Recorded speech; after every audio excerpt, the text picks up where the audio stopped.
नमस्कार दोस्तों, स्वागत है आप सबका हमारी एजुकेशन क्लास में जिसका नाम है टेक्निकल फादर और मैं हूं आपके साथ दीपक चौहान। जितने भी लेक्चर हमारे अभी तक आए हैं, अगर आप लोगों ने वो अभी तक नहीं देखे हैं तो प्लीज़ टेक्निकल फादर की जो प्लेलिस्ट है आप उन्हें वहां पर जाकर देख सकते हो, ताकि आज के लेक्चर से और जितने भी हमारे लेक्चर आएंगे उनसे आप उन्हें कोरिलेट कर सको। लास्ट लेक्चर जो हमने देखा था उसमें हमने एक क्वेश्चन पेपर था जो हमने डिस्कस किया था, उसके आंसर हमने लास्ट लेक्चर में डिस्कस नहीं किए थे, तो उसके आंसर आज हम देखेंगे विद क्वेश्चन। सबसे पहला क्वेश्चन देखते हैं। सीपेट का पूरा नाम सभी को पता है कि ये प्लास्टिक से अब पेट्रोकेमिकल हो गया है, तो आप लोगों के मन में कोई भी कन्फ्यूजन नहीं होनी चाहिए।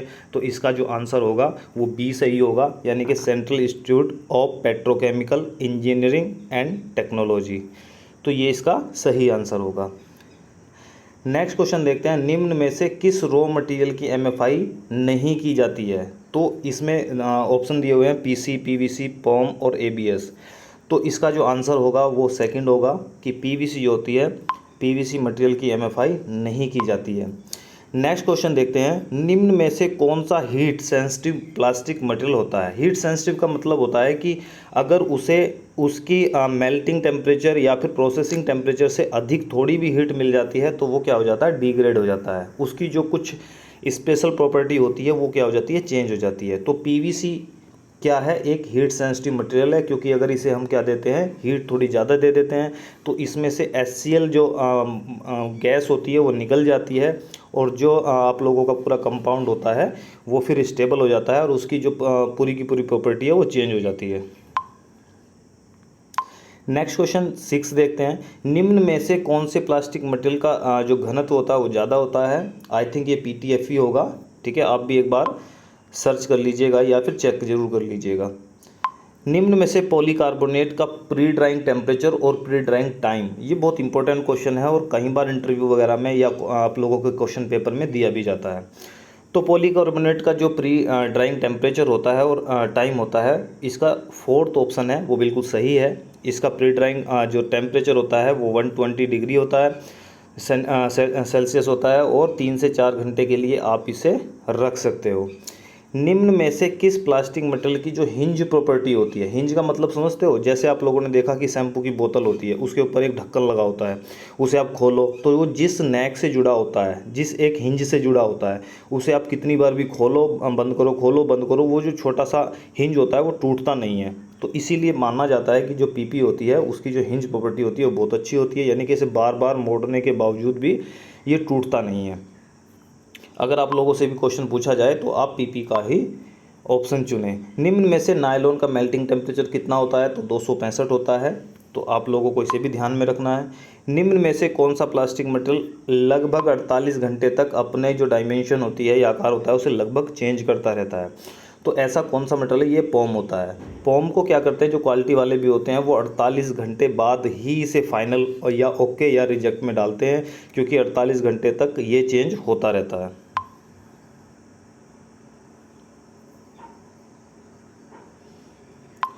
ठीक है, नेक्स्ट क्वेश्चन देखते हैं।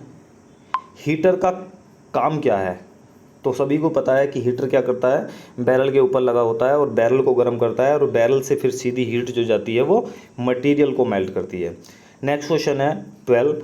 निम्न में से इंजीनियरिंग थर्मोप्लास्टिक मटेरियल नहीं है? तो इंजीनियरिंग क्या पीसी भी है, पीटीएफई भी है और पीवीसी भी है। तो पी जो होता है वो कमोडिटी थर्मोप्लास्टिक मटेरियल होता है, तो इसका ऑप्शन सेकंड सही होगा। तो इसका आंसर आप लोगों का क्या हो गया, पीई, यानी कि ये जो पॉलीएथिलीन है ये एक कमोडिटी प्लास्टिक मटेरियल है। नेक्स्ट क्वेश्चन है ब्लो मोल्डिंग में किस टाइप के प्रोडक्ट का निर्माण किया जाता है? तो ब्लो से ही समझ में आता है कि कोई चीज़ जो है वो फुलाकर बनाई गई होगी, और जब किसी चीज़ के अंदर उसमें एयर भरी गई होगी तो अंदर से वो क्या होगा, कहीं ना कहीं होलो होगा, यानी कि फिर वो खोखला होगा। तो यहाँ से क्या है, खोखले टाइप के जो प्रोडक्ट होते हैं वो ब्लो मोल्डिंग प्रोसेस से बनाए जाते हैं। और ब्लो मोल्डिंग प्रोसेस 3 तरह के आप लोगों ने पढ़े होंगे।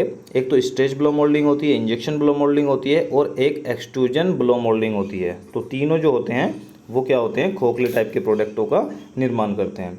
14 क्वेश्चन देख लेते हैं। इंजेक्शन मोल्डिंग में कौन कौन से मटेरियल उपयोग नहीं किए जा सकते, कौन से मटेरियल उपयोग में नहीं लाए जा सकते।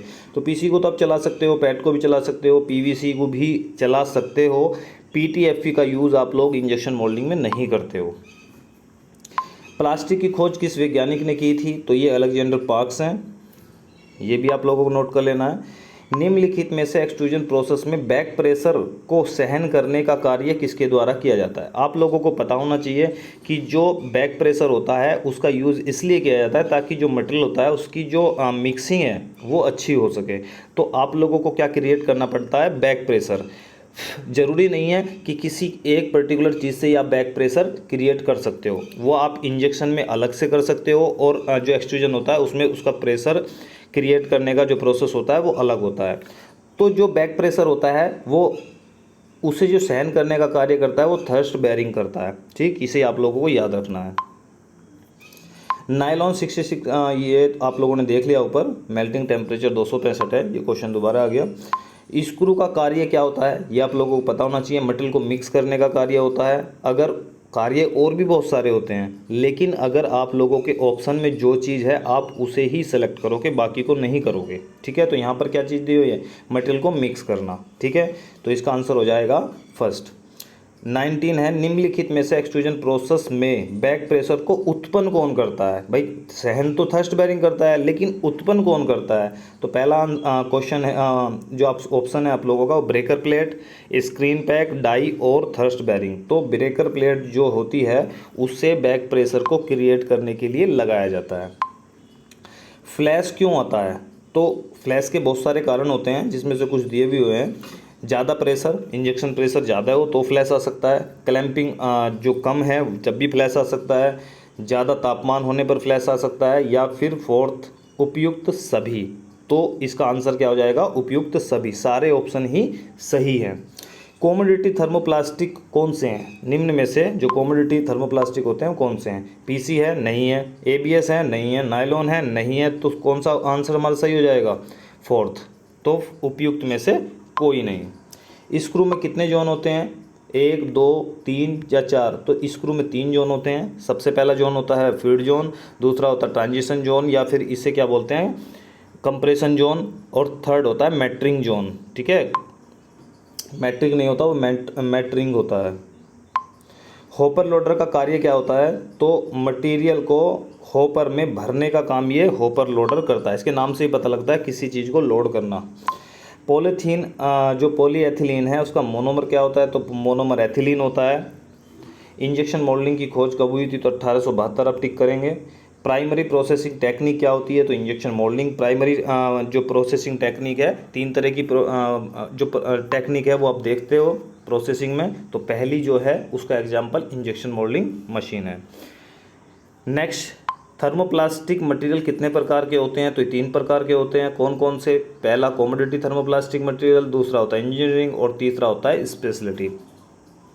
निम्न में से कौन से क्लैंपिंग यूनिट का पार्ट होता है, तो प्लेटेन जो होती है वो क्लैंपिंग यूनिट का पार्ट होती है, जबकि हॉपर है, बैरल है, स्क्रू, ये सभी के सभी किस में आते हैं, इंजेक्शन यूनिट के अंदर आते हैं। निम्नलिखित में से प्रीफॉर्म का निर्माण किस मोल्डिंग द्वारा किया जाता है, तो ये इंजेक्शन मोल्डिंग द्वारा किया जाता है, ना कि vacuum forming, rotational moulding, extrusion blow moulding, इनके द्वारा नहीं किया जाता है। पॉलीएथिलीन का पूरा नाम क्या है, ये आप लोगों को पता होना चाहिए। पॉलीएथिलीन है, पीई का पूरा नाम है पॉलीएथिलीन। एबीएस का पूरा नाम है एक्रिलोनाइट्राइल ब्यूटाडाइन स्टाइरिन, और ये एक कोपोलीमर है। कंप्यूटर का चित्र बनाने के लिए जो टूल्स यूज होता है वो पेंट होता है। ये आंसर काफ़ी लोगों ने अच्छे आंसर भी दिए थे और बहुत लोगों ने आंसर नहीं दिए हैं, यानी कि उन्हें इन आंसरों का पता ही नहीं है। पीवीसी स्क्रू में कंप्रेशन जोन की लंबाई बहुत ज़्यादा होती है, ये बात सत्य है। कंप्रेशन जोन ही लगभग होता है उसमें सारा। Screw Bush injection moulding machine का भाग होता है, तो स्क्रू बुश आप बोल सकते हो कि होता है, क्योंकि मोल्ड भी एक तरीके से जब उसमें मशीन में लगा होता है तो वो भी मशीन के अंदर ही आ जाता है। निम्नलिखित में से पैरिजन का निर्माण किस मोल्डिंग द्वारा किया जाता है, तो ये जो है एक्सट्रूजन ब्लो मोल्डिंग के द्वारा पैरिजन का निर्माण किया जाता है। पॉलीस्टाइरिन की जब हम घनत्व की बात करते हैं, डेंसिटी की बात करते हैं, तो इसका जो सेकंड ऑप्शन है वो सही हो जाएगा, 1.05 ग्राम। तो आप लोगों को मैंने बताया था कि अगर चाहे पीएस हो, HIPS हो, ABS हो, चाहे फिर आप लोगों को पीएस से जुड़ी हुई पॉलीस्टायरीन है, कोई भी मटेरियल हो पीएस से जुड़ा हुआ, तो अगर उसकी डेंसिटी आपसे पूछी जाती है तो 1.04 से लेकर 1.08 तक आप कुछ भी बता दोगे इसके बीच में, वो सब कुछ क्या हो जाएगा, सही हो जाएगा। होपर का क्या काम होता है? तो होपर का काम आप लोगों का क्या होता है, ब्लो करना, प्रोडक्ट को सेव देना, प्रोडक्ट को मेंटेन, ऐसा कुछ नहीं होता है। तो उपयुक्त में से कोई नहीं इसका आंसर हो जाएगा। EPF, इसके बारे में आप लोगों को पता होना ज़रूरी है, ये आप लोगों की इंडस्ट्री से रिलेटेड ही है। EPF की जो फुल फॉर्म होती है वो क्या होती है? एम्प्लॉय प्रॉफिट फंड नहीं होती, एम्प्लॉय प्रोवाइड फंड नहीं होती, बोथ 1 और 2 नहीं होती, एम्प्लॉय प्रोविडेंट फंड, ये फोर्थ इसका आंसर है। तो आप लोगों को इसे याद भी रखना है। ESI की जो फुल फॉर्म होती है वो क्या होती है? Employ state insurance, employ staff insurance, first and second, none of this. तो ये पहला होता है एम्प्लॉय जो स्टेट इंश्योरेंस होता है। EPF जो होता है वो आप लोगों की बेसिक का कुछ लगभग 12-12.5% कटता है, और वो आप लोगों को गवर्नमेंट उसमें कुछ शेयर अपना डालकर आप लोगों को देती है वापस। और ऐसे ESI होता है, इसमें क्या होता है कि अगर आप लोगों को सडन कोई चोट लग जाती है, कोई दुर्घटना हो जाती है, तो जो ESI होती है वो आप लोगों को कटता है, और उसका जो ट्रीटमेंट होता है वो गवर्नमेंट की तरफ से ही किया जाता है। निम्नलिखित में से किसके द्वारा प्लास्टिक मटेरियल का ग्रेड तय होता है, कि किस मशीन में कौन सा मटेरियल का ग्रेड चलेगा? तो ये तय करने का काम जो करती है वो MFI करती है। मेल्ट फ्लो इंडेक्स, यानी कि थर्मोप्लास्टिक की जो फ्लो प्रॉपर्टी होती है उसे जो डिफाइन करती है वो कौन करती है? MFI करती है, और ग्रेड भी यही तय करती है। निम्नलिखित में से PC की जो डेंसिटी होती है, ये भी इंपॉर्टेंट पॉइंट है, ये कितनी होती है? तो ये होती है, फोर्थ ऑप्शन का सही हो जाएगा, 1.20 ग्राम पर cc। निम्नलिखित में से MFI की यूनिट क्या होती है? तो MFI की यूनिट में सेकंड हमारा सही हो जाएगा, क्योंकि ग्राम पर 10 मिनट MFI की यूनिट होती है। निम्नलिखित में से पॉलीकार्बोनेट का मोनोमर कौन सा है? तो ये भी इंपॉर्टेंट क्वेश्चन है आप लोगों के लिए। बिस्फिनोल A प्लस फोस्जिन गैस जो होती है वो पॉलीकार्बोनेट का मोनोमर होता है। निम्नलिखित में से पॉलीएथिलीन का मोनोमर क्या है? तो पॉलीएथिलीन का मोनोमर एथिलीन होता है। निम्नलिखित में से पॉलीप्रोपिलीन का मोनोमर क्या होता है? तो पॉलीप्रोपिलीन का मोनोमर जो होता है वो प्रोपिलीन होता है, यानी कि फोर्थ ऑप्शन आप लोगों का सही हो जाएगा। 45 का फर्स्ट सही हो जाएगा, 44 का आप लोगों का थर्ड सही हो जाएगा, और 46 का आप लोगों का फोर्थ सही हो जाएगा। कुछ आप लोगों के सब्जेक्टिव क्वेश्चन है, प्लास्टिक क्या है? तो ये भी आप लोगों को बता सकते हो कि प्लास्टिक एक पॉलीमर है जो 2 या 2 से अधिक मोनोमर से मिलकर बना होता है, और सभी प्लास्टिक जो होते हैं वो पॉलीमर होते हैं, लेकिन सभी पॉलीमर प्लास्टिक नहीं होते हैं। तो आप लोग इस तरीके से डेफिनेशन दे सकते हो। शॉप फ्लोर में किन सावधानियों को ध्यान में रखकर कार्य करना चाहिए? जैसे आप लोगों को अगर कोई वजन की चीज़ें उठा रहे हो, क्रेन यूज़ कर रहे हो, तो आप लोगों को हेलमेट लगाना चाहिए, खुले कपड़े नहीं, ढीले ढाले कपड़े नहीं पहनने चाहिए, शूज़ प्रॉपर पहन के रखने चाहिए, सेफ्टी शूज़, अगर गॉगल्स की ज़रूरत है तो वो पहने, अगर आप लोगों को जो सेफ्टी आप लोगों के जो एप्रेन वगैरह होते हैं वो भी आप लोगों को पहन के रखने चाहिए। तो बहुत सारी चीज़ें होती हैं जो आप नीचे कमेंट बॉक्स में बता भी सकते हो। होमोपॉलीमर कोपॉलीमर क्या होते हैं, इसके उदाहरण सही समझाओ, तीसरा क्वेश्चन है ये।